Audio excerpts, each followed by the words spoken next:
They're international pop stars and the ultimate boy band. Backstreet Boys! They've gone from Disney World to around the world and shopping malls to concert halls.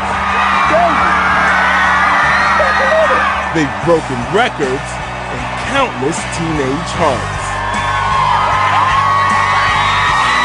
So the question is, how did these talented young singers go from pawns in the star-making machinery to kings of the music industry? Backstreet's back, all right. The Backstreet Boys were born to be. Everybody, rock your body. Let's get on with the show. Let's get started. Baby, I'm sorry.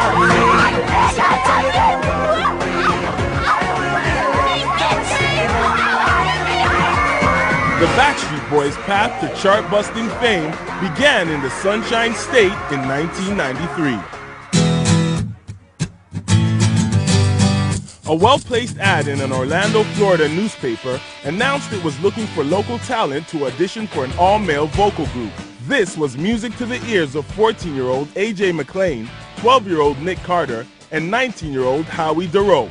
Howie, AJ, and myself, we've been together for the past 4.5 years now. Yeah. We used to sing together. The Orlando natives had formed an a cappella group after meeting one another in countless casting offices on the entertainment circuit. Orlando is big for acting, such as Universal Studios, MGM, Disney World. So we did a lot of that, like for commercials and things. We always met up all the time. So another common interest was singing. Right. So we always sang together. The boys discovered they had something going on when they began harmonizing together and began to shop around their talents as a group. We're all very talented individuals. When we come together as a group, it's just like something that's, When the young Dynamos auditioned for Lou Pearlman, an Orlando business tycoon with dreams of managing the next pop supergroup, he knew he had something special on his hands and went on to search for 2 more members to round out the group. Kevin Richardson, then 20, was performing in the stage production of Aladdin at Disney World. A friend of his recommended him to Pearlman, and he secured an audition. When Kevin began singing, it was immediately clear to everyone that he had the goods. But more importantly, he had an instant rapport with the rest of the band. The search was still on for the final member of the group. Kevin thought of his cousin, Brian Luttrell, who lived in Lexington, Kentucky. Brian's my cousin. I love him. Kevin knew his wholesome good looks and angelic voice would be sure to impress Pearlman and the others. A telephone interview was set up, and Luttrell was on a flight to Orlando the next day. Once Kevin brought us, Brian, that's when we knew that was gonna be it. That was Backstreet Boys. So that's where it all began. Their winning looks, all-American personalities, and undeniable talent convinced Pearlman that he had a hit on his hands. I think we all believe it was destiny while we're together and why we do what we do now. After hiring Johnny and Donna Wright, who had managed the careers of New Kids on the Block, he set out to showcase the Backstreet Boys to the world.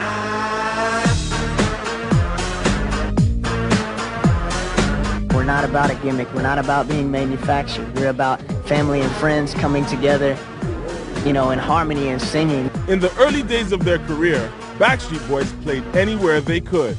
SeaWorld, amusement parks, and a high school circuit through the U.S. helped the guys cut their teeth performing in front of large crowds. It was like we all grouped up and said a little prayer and it was like, be with us and let's just rock this house. And we ran out there and we were only on stage for, I would say, 15 minutes at tops. But it was unbelievable.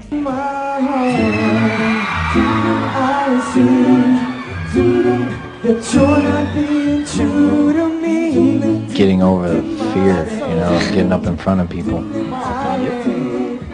Just making sure that you don't forget the words. I can sing in the shower all day. In fact, it was at a high school in Oregon that the Backstreet Boys landed their contract with Jive Records. Upon observing the enthusiastic reaction of the teenage girls in the crowd, Donna Wright called a Jive executive on his cell phone. The person on the other end of the call liked what they heard, and a deal was struck. With a record contract in place, the boys set about recording their first single, We've Got It Going On.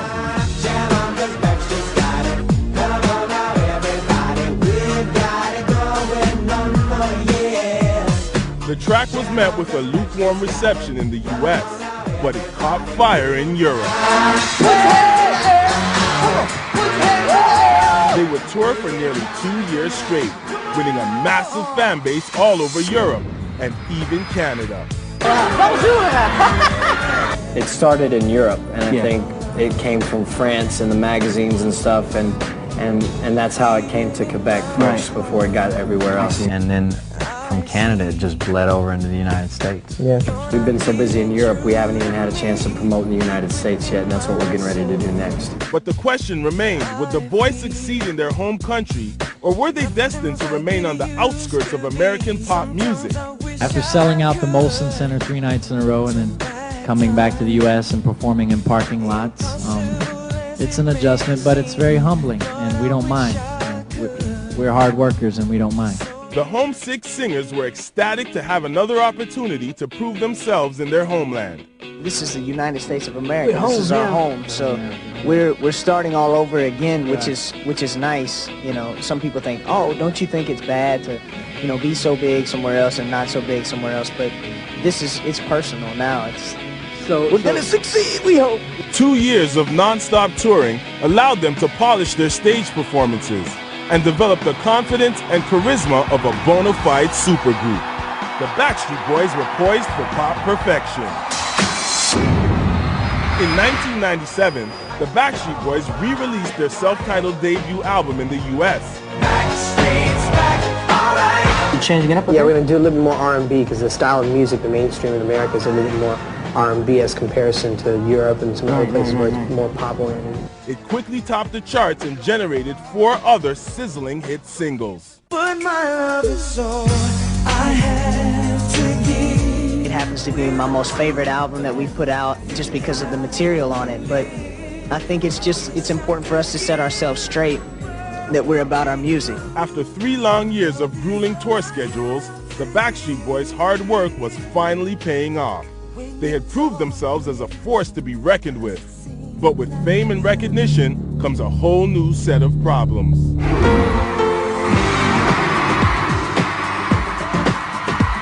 The Backstreet Boys are one of the most successful male vocal groups in music history.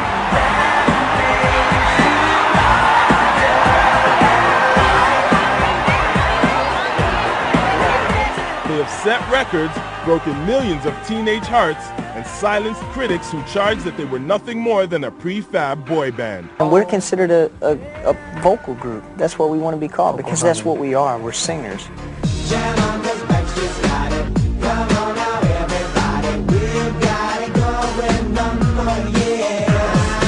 While 1998 was the popular quintet's most successful year, it was also their most challenging. You realize that this is called the music business. Don't forget that while you're on stage doing your music, your business can be walking out the door behind you. And it's very true. It was probably our most successful year, but probably one of the most difficult years of our lives. Although the group sold over 27 million copies of their album Backstreet Boys, the boys found they had little more money in the bank than when they started. They wondered whether Lou Pearlman, the band's founder and manager, had been distributing the profits evenly. You're not being true to me. To make matters worse, the boys discovered that Pearlman had secretly been managing the group's fiercest competition, the up-and-coming NSYNC. Overnight, Pearlman went from father figure to deadbeat dad, and the young singers felt the deep sting of betrayal. There's constantly people that are around us. In the beginning stage, we always thought that those people that were around us right from the beginning were always going to be there, and there were people we could trust and count on. I think we've come to realize that the 5 of us, we have to trust within each other first. Brian called in a team of lawyers to seek emancipation from Pearlman and his associates. The boys were now square in the middle of a sticky court battle, all the while trying to maintain their heavy tour schedule. We've all grown up a lot in the last year, and we've all matured and became businessmen. We've been kind of forced to. Things went from bad to worse. when a doctor broke the news to Brian that he had to undergo open-heart surgery immediately or he would be in a serious health crisis. Brian had a heart defect since he was a child, and he had twice rescheduled the operation in order to keep up with the band's breakneck pace. We're just at the point where we're trying to juggle our careers and our life, so. Yeah. Because we're human beings, but our career is on a fast pace, so we just try to keep up with it. 8 weeks to the day after Brian's surgery, he was performing with the group again. Everything went great. I want to thank the fans especially for all their support. I love you guys, and I'm happy to be back out on the stage.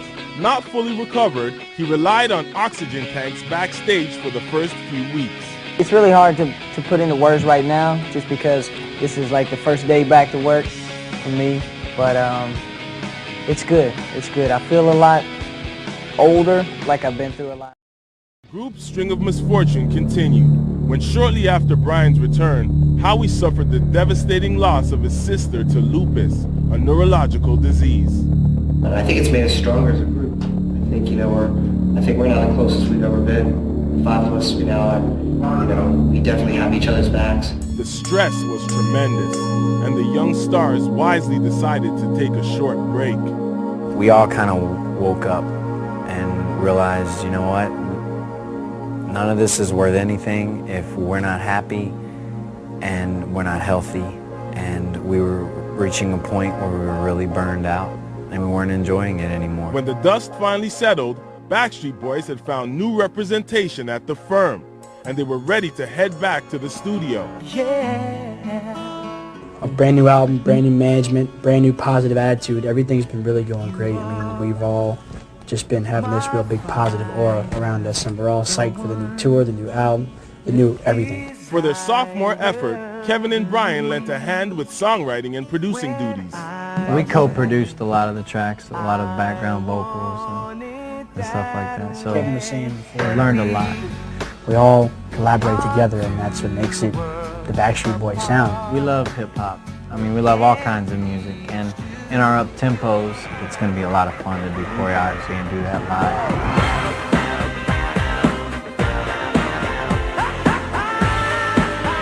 Millennium, released in 1999, set records when it sold over 1 million copies in the first week and made its debut at number 1.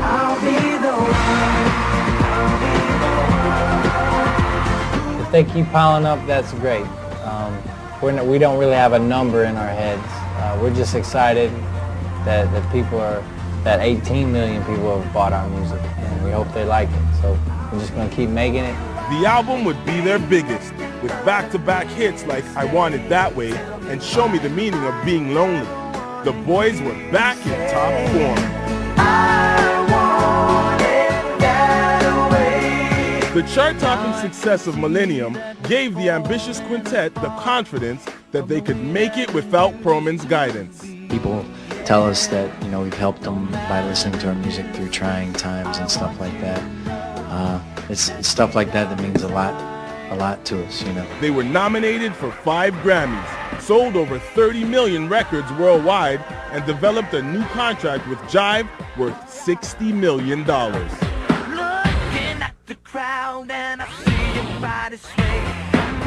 The overwhelming response to their brand of sweet power pop gave the band a new lease on their career. Take it day by day and Grow up.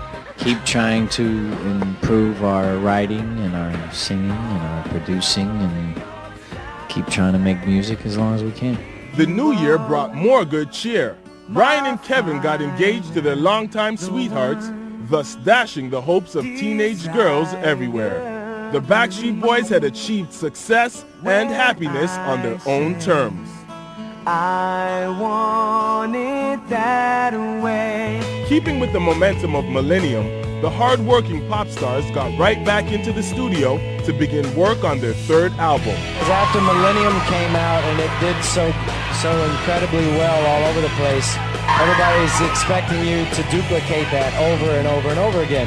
This time out, every member of the group was involved in the songwriting and producing, a first for the boys. We've been writing nonstop as individuals for the past year, so we're coming together with a real wide range of sounds, from like rock to pop to hip hop to contemporary to whatever. The final product was titled Black and Blue.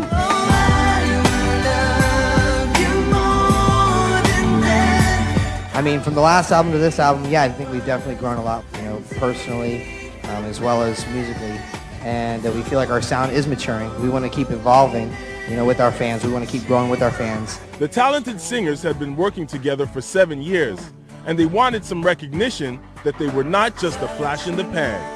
The blatant truth is the fact that it's not about how many records we sell. It's not about quantity. It's about quality of the actual music. But materialistically, it would be nice to break new records and to start a whole new trend again. It would be nice.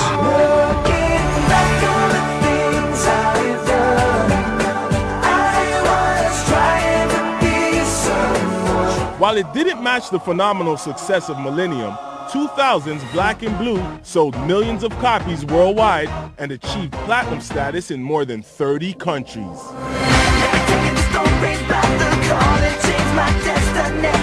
By 2001, the boys kicked off the first leg of the Black and Blue World Tour.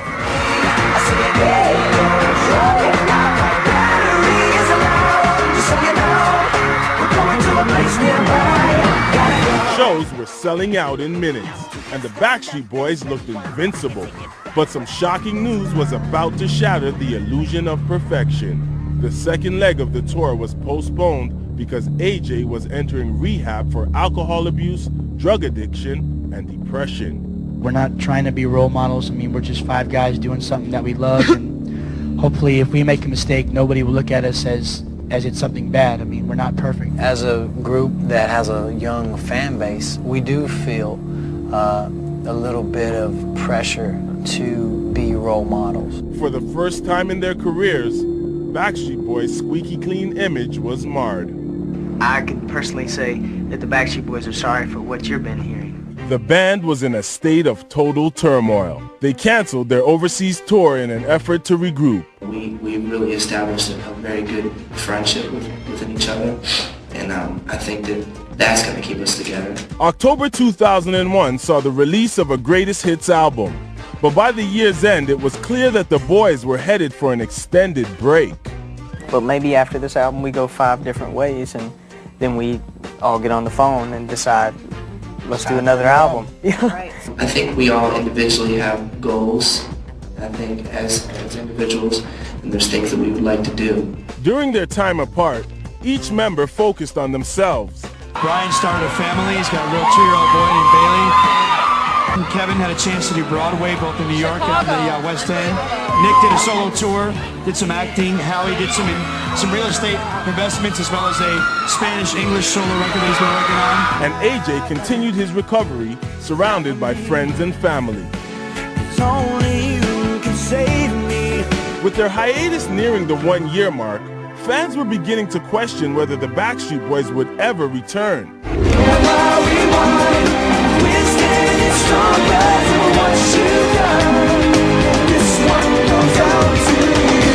The Backstreet Boys are an anomaly in the fickle world of pop music.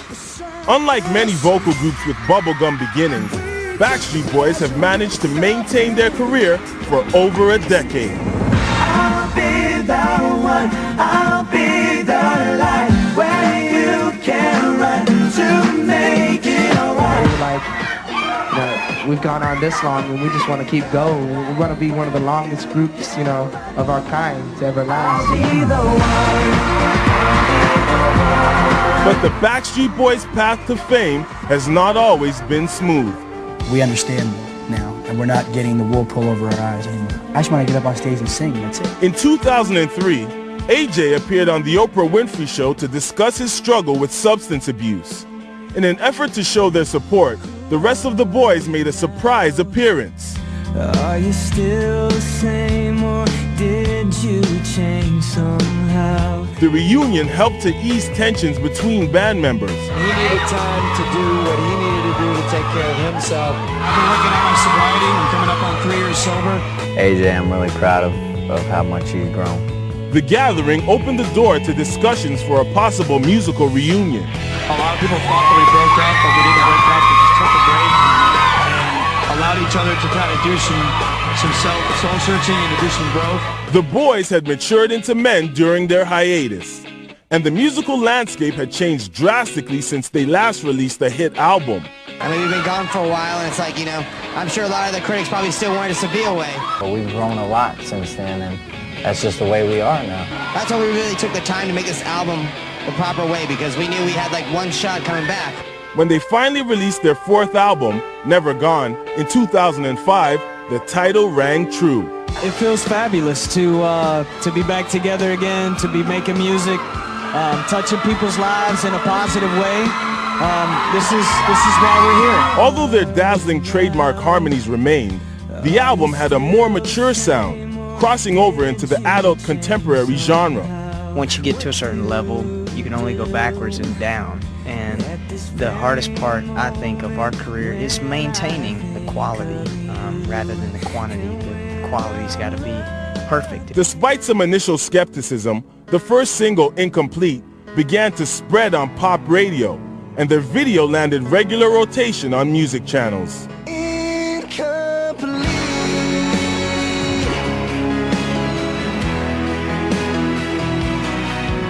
The preliminary tour schedule of only 18 shows reflected a nervous anticipation of low fan turnout, but the concerts sold.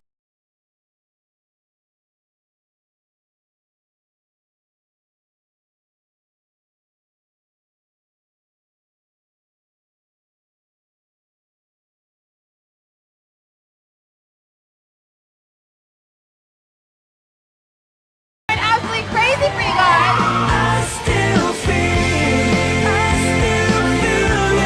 While they continue to hone their craft, the sizzling pop stars have proved their staying power time and time again. Voices tell me I should carry on. The Backstreet Boys have made an indelible print on the face of pop music. They remain optimistic about their futures, and although their posters may no longer grace the walls of teenage girls, they continue to win the respect of audiences around the globe. I'll be the one, I'll be the light where you can run to make it alright. The Backstreet Boys were born to be. Yes, stepping on a Slim Jim. Oh yeah, Daddy. Welcome to Mr. Rogers' neighborhood. Sorry Mr. Rogers can't be here today. I'm taking his place. The guns here. He's got bigger guns than me. I have more facial hair. Top, let's go, baby.